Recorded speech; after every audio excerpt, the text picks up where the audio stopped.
Welcome to the Deep Dive.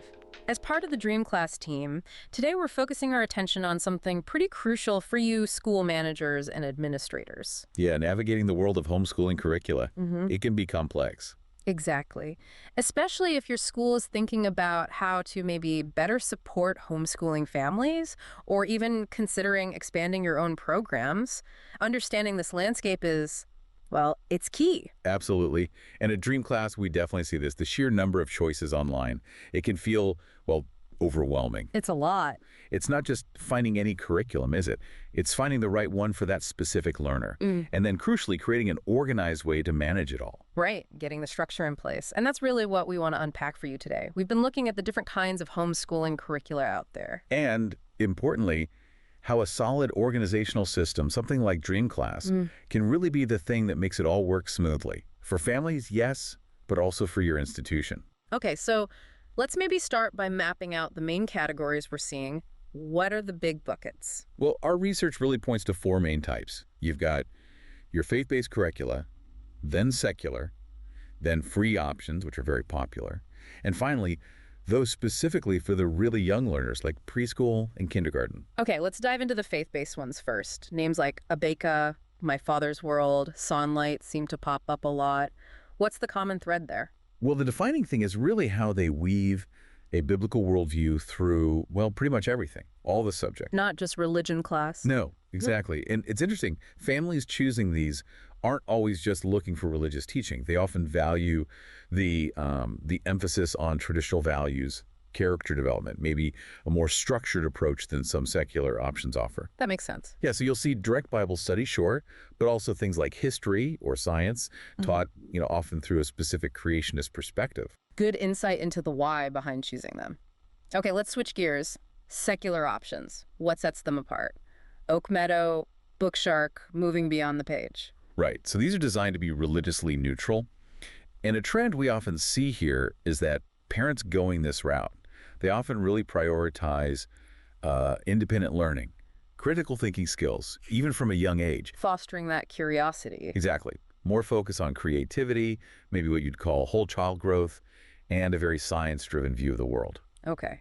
And then the next category, this must be a big one for many families and for schools thinking about support-free curricula. Oh, absolutely. Yeah. Cost is, a major factor for so many. So the demand for good free options is huge. And what are we seeing there? Well, platforms like Easy Peasy All-in-One Homeschool, Khan Academy, of course, CK12 Foundation, these are really popular. And are they good quality? Many are excellent. What's really noteworthy is often the community aspect. A lot are created by parents, for parents, or through open source work. There's a real spirit of sharing resources, making education accessible. That's great to hear. Okay, fourth category, the little ones. Preschool, kindergarten. Yeah, these need a special approach, don't they? So you have programs like ABC Mouse, that one's paid. The Good and the Beautiful has some free stuff. Easy Peasy also has pre-K options. And what makes them different? Lots of pictures. Pretty much. Lots of colorful visuals, games, interactive things, tactile activities, anything to make that early learning really engaging and, frankly, fun. So quite a range. Now let's think about your role as a school manager or administrator. How can you help guide families through this choice? What are the key things parents should consider? That's a really practical question, isn't it? Because it is complex. Several factors really stand out. First off, the child's learning style. Are they visual, auditory, kinesthetic, need to do things? Some curricula lean more one way than others. Definitely. Some are much better suited for certain styles. So that's one. Then second, that fundamental choice. Religious versus secular approach. We've sort of covered that, but it's often the starting point. Foundational, for sure. What else should administrators suggest families think about? Well, structure is a big one. How much structure do they want or need? Some curricula are very open-ended, almost like guides. Others are super scripted, like day one, do this, say this. And it depends on the parent's style too, I guess. Absolutely. And the child's needs. Then there's, the practical stuff. Grade level alignment, does it cover what needs to be covered? Are there good parent resources? Like teaching guides, forums for support, accreditation might be a factor. Especially if families are thinking long-term, about college maybe, it just shows the curriculum meets certain external standards. Okay, these are all really useful points for you as managers to have in mind when you're advising families. Now let's talk about something that adds, well, flexibility, but also maybe some organizational challenges. the hybrid approach. Ah, yes, mixing and matching. We see this a lot. It's becoming quite common, actually. So what does that look like? It means families might pick, say, a math program they love from one company, but use a totally different language arts curriculum from another provider. And then maybe they add in some online resources or library books. Why do that? Why piece it together? Personalization, mostly. It lets parents really tailor things to their child's specific needs. If one math approach isn't clicking, they can swap just the math part out. Without ditching everything. Exactly. It also lets them expose kids to different teaching styles. And we also see families deliberately building in real-world learning. Like what? Things like cooking, which uses math, science, or maybe keeping a nature journal for writing skills, or even learning coding online, things outside a typical textbook. Okay, that sounds fantastic from a learning perspective, really customized. But I imagine it could get messy fast without a system.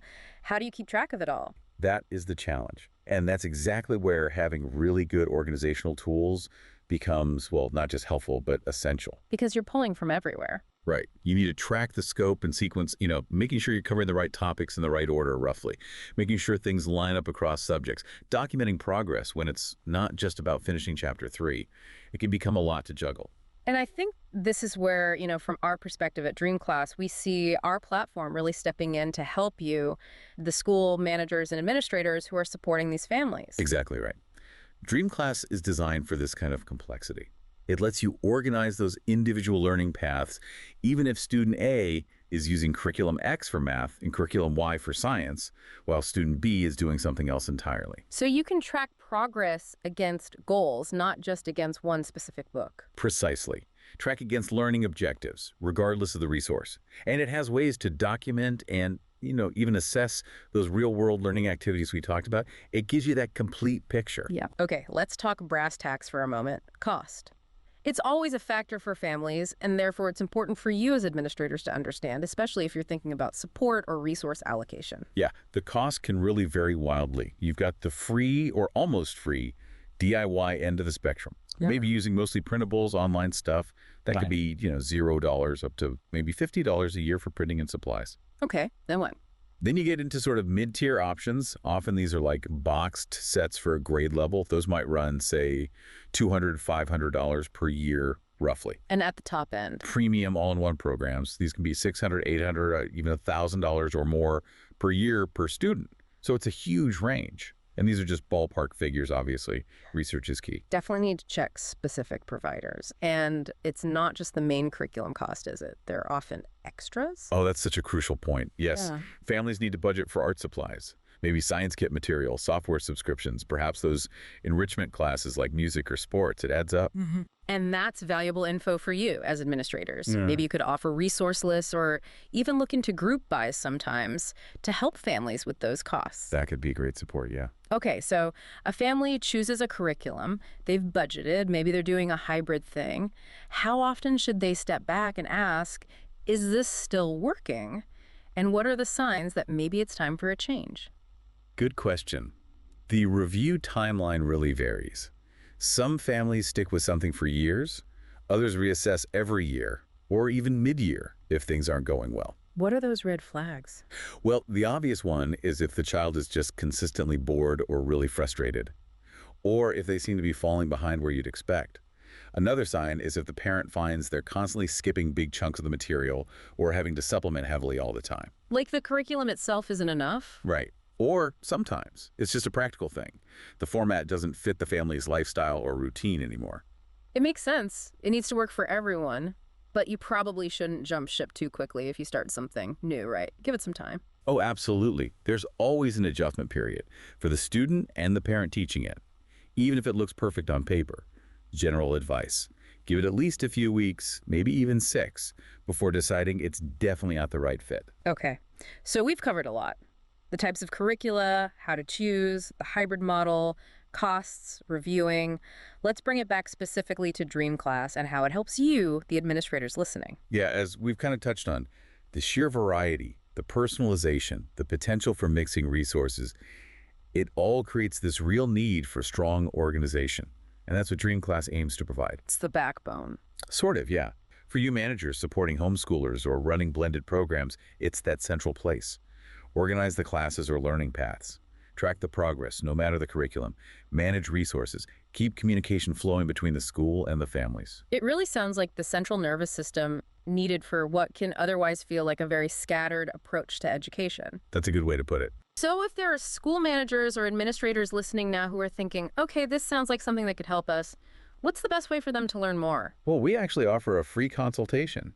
It's a chance to talk about your specific situation, your needs, and we can show you exactly how DreamClass could work for you, how it helps organize classes, track goals, all of that. See it in action, basically. Exactly. See how it could tackle your particular organizational challenges. Okay, so wrapping up our deep dive today, we've really looked across the homeschooling curriculum landscape. Faith-based, secular, free, young learners, lots of options. We've talked about those key factors for choosing learning style, values, structure, resources, maybe accreditation. And the rise of the hybrid model, great for personalization, but really highlights that need for organization.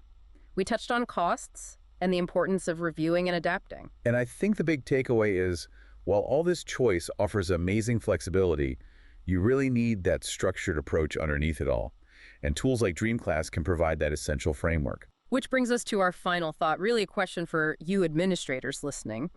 Thinking about your own school, your community, how can your institution best support the diverse educational paths being taken, including homeschooling? And how can getting the organization right, maybe using a platform like DreamClass, be the key to making those support programs, or even integration efforts, truly successful and beneficial for everyone involved? Something to really consider as you plan for the future. Thanks for joining us for this deep dive.